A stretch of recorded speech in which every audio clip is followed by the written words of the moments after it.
अस्सलामु अलैकुम वरहमतुल्लाहि वबरकातुहू। उम्मीद करता हूँ कि आप हजरात खैरियत से होंगे। 4-5 दिन के बाद दिवाली आने वाली है, तो बहुत सारे भाई ऐसे हैं हमारे मुसलमान जो किसी गैर मुस्लिम के यहाँ मजदूरी करते हैं या किसी के दुकान के ऊपर काम करते हैं या किसी के यहाँ नौकरी करते हैं। तो गैर मुस्लिम जो हैं वो दिवाली के मौके के ऊपर, अपने खुशी के मौके के ऊपर उन मुसलमान भाइयों को मिठाई का डिब्बा पेश करते हैं, मिठाई खाने को देते हैं। तो आज का मसला यही है कि हमें ये जानना है कि गैर मुस्लिम के हाथ से मिठाई लेना और उसका खाना कैसा है, शरई रूह में इसका जवाब क्या है, यही मैं आज आपको बताने की कोशिश करूंगा।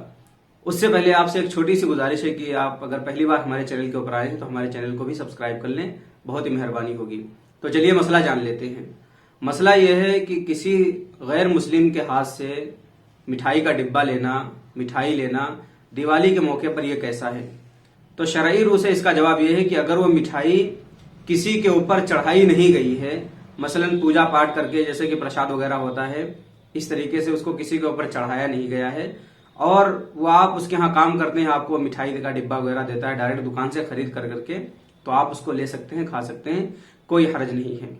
रहा अगर गैरुल्लाह के नाम पर वो मिठाई है, मसलन गैर की पूजा की गई है उस मिठाई के ऊपर, तो ऐसी मिठाई अगर मुसलमान से लेते हैं तब भी नाजायज है, गैर मुस्लिम से लें तब भी नाजायज है।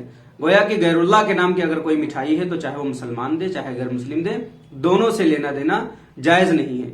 लेकिन गैर मुस्लिम अगर दिवाली के मौके पर हमें कोई मिठाई का डिब्बा देता है और हमें यह पक्का पता है कि इसकी कमाई हलाल है, हराम नहीं है और किसी फितने का भी कोई इससे अंदेशा नहीं है और इस मिठाई को किसी देवी या देवता के सामने रख करके पूजा नहीं गया, इस पर पूजा पाठ नहीं पढ़ा गया है, तो अगर ऐसी मिठाई कहीं पर हम काम करते हैं, कहीं पर हम नौकरी करते हैं, कहीं पर हम मजदूरी करते हैं, कोई गैर मुस्लिम हमें मिठाई का डिब्बा अगर देता है तो उसकी मिठाई का डिब्बा हम ले सकते हैं।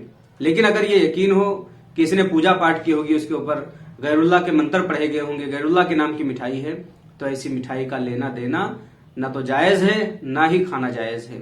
तो इससे एहतियात हमें करना चाहिए। कुल मिला के आज का यही मसला था कि मिठाई गैर मुस्लिम से लेना कैसा है। मैं उम्मीद करता हूं कि आज का मसला आपको बहुत ही अच्छी तरीके से समझ में आ गया होगा।